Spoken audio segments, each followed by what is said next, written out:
વર્ષો પહેલાની વાત છે, જ્યારે ચોટીલા ડુંગર અત્યાર જેવો વિકસિત નહોતો.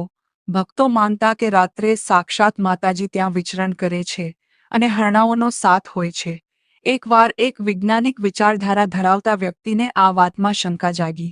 તેને થયું કે આવું તે કેવી રીતે બને કે કોઈ ડુંગર પર રોકાઈ ન શકે.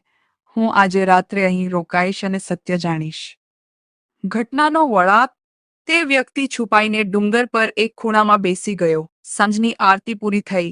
પૂજારીજીએ ગર્ભગૃહના દ્વાર બંધ કર્યા અને બધા ભક્તો નીચે ઉતરી ગયા. આખું શિખર શાંત થઈ ગયું.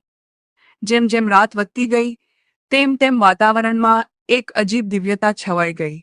અચાનક તે વ્યક્તિને ઝાંઝરનો અવાજ સંભળાવા લાગ્યો. તેને લાગ્યું કે કોઈ ચાલી રહ્યું છે.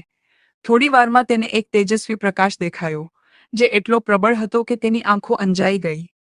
માતાજીનો પરચો,